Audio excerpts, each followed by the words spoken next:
आज जो कथा तुम सुनने जा रहे हो वो केवल एक भक्त और भगवान की कहानी नहीं है।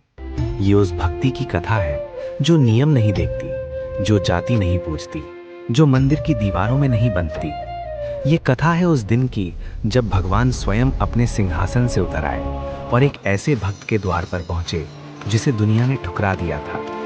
नीलाचल धाम, जगन्नाथपुरी, जहां समुद्र की लहरें भी जय जगन्नाथ कहकर तट से टकराती हैं, जहां वो विशाल मंदिर केवल पत्थरों का ढांचा नहीं बल्कि स्वयं भगवान का धड़कता हुआ हृदय है। हर सुबह जब सूर्य की पहली किरण मंदिर के शिखर को छूती तो ऐसा लगता मानो स्वयं भगवान नेत्र खोल रहे हों। शंखनाद गूंजता, घंटे बजते, पुजारी मंत्र पढ़ते और राजा से लेकर रंग तक सब सिर झुका देते।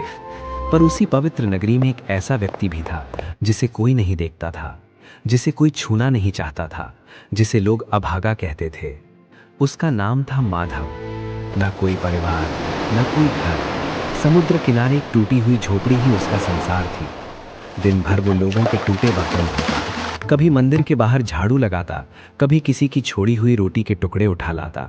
पर शाम होते ही वो मंदिर के सामने दूर खड़ा हो जाता। भीतर जाने की उसे अनुमति नहीं थी। उसके फटे कपड़े, उसकी दुबली देह और उसकी गरीबी लोगों को चुभती थी। पर उसकी आंखों में एक ही नाम रहता, जगन्नाथ। हर दिन वो हाथ जोड़कर कहता, प्रभु, लोग मुझे अपनाएं या ना अपनाएं, पर तू तो मेरा अपना है ना। कभी कभी भूख से उसका शरीर कांपता, पर उसके होठों से शिकायत नहीं निकलती थी। बस एक मुस्कान रहती, जैसे भगवान सब देख रहे हों।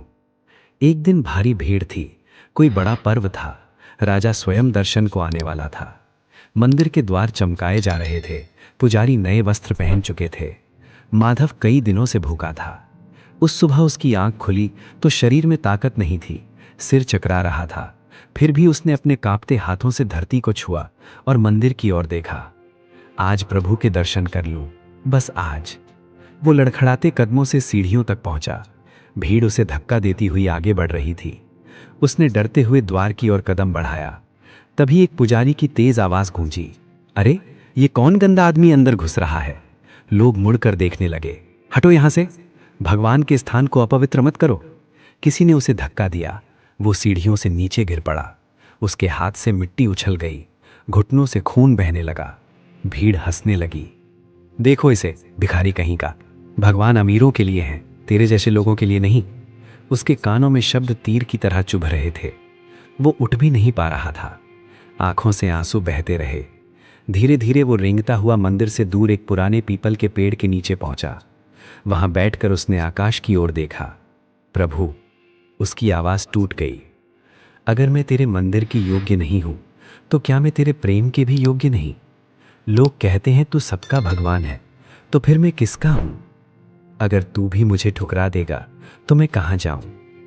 हवा थम गई, लहरों की आवाज भी धीमी हो गई। उसने आंखें बंद कर लीं।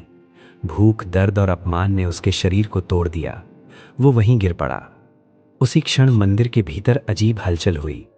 घंटियां अपने आप तेज बजने लगीं, दीपक की लौ कांपने लगी, पुजारी मंत्र भूलने लगे, राजा का हाथ थरथराने लगा। और तभी गर्भगृह से गूंजती हुई आवाज आई, मेरे भक्त को रोना क्यों दिया गया। पूरा मंदिर स्तब्ध हो गया। किसी की सांस रुक गई। मेरे द्वार से उसे किसने भगाया। पुजारी डर से कांपने लगे। राजा ने सिर झुका लिया। जहां मेरा भक्त रोता है वही मेरा सच्चा मंदिर है। अचानक प्रकाश फूटा और जो किसी ने कभी कल्पना नहीं की थी वो हुआ। भगवान स्वयं अपने सिंहासन से उतर आए। उनके चरण धरती पर पड़े। पूरा मंदिर रो पड़ा। प्रभु, लोग गिर पड़े।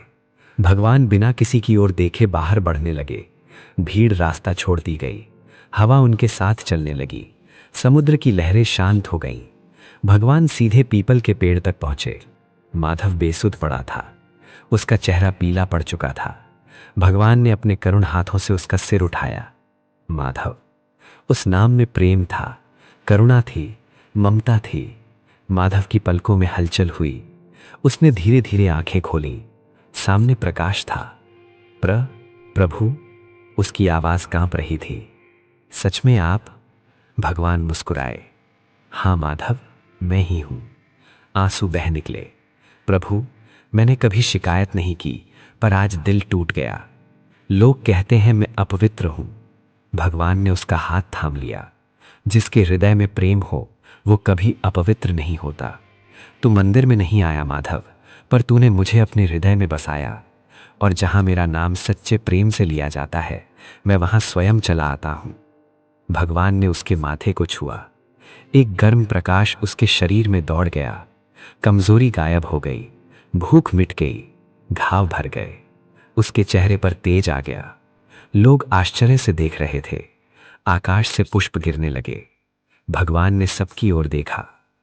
तुम पत्थरों के मंदिर को पूजते हो, पर टूटे हृदय को ठुकराते हो। याद रखो, मैं सोने के द्वार में नहीं बसता, मैं प्रेम में बसता हूं। जो मुझे आंसुओं से पुकारे, मैं उसके द्वार दौड़ा चला आता हूं। राजा आगे बढ़ा। आंखों में पश्चाताप था। प्रभु, हमने भारी अपराध किया। भगवान बोले, अपराध तब होता है जब प्रेम मर जाता है। फिर उन्होंने माधव की ओर देखा। माधव, आज से तू अकेला नहीं है, पूरा संसार तेरा परिवार है। माधव रो पड़ा। प्रभु, आज मेरी गरीबी अमीरी बन गई। भगवान मुस्कुराए। धीरे धीरे प्रकाश में विलीन होने लगे। याद रखना, भक्ति दीवार नहीं देखती, भक्ति दिल देखती है। और भगवान अंतर्ध्यान हो गए। उस दिन पूरी बदल गई। लोगों ने सीखा, भगवान मंदिर में नहीं बसते, भगवान प्रेम में बसते हैं। और माधव अब वो भिखारी नहीं था, वो भगवान का भक्त था, जिसे स्वयं भगवान ने अपनाया था। उस दिन से जब भी कोई टूटता हुआ दिल मंदिर के बाहर रोता, लोग उसे भीतर नहीं बल्कि गले लगाते, क्योंकि वो जानते थे, जहां प्रेम है वहीं भगवान है।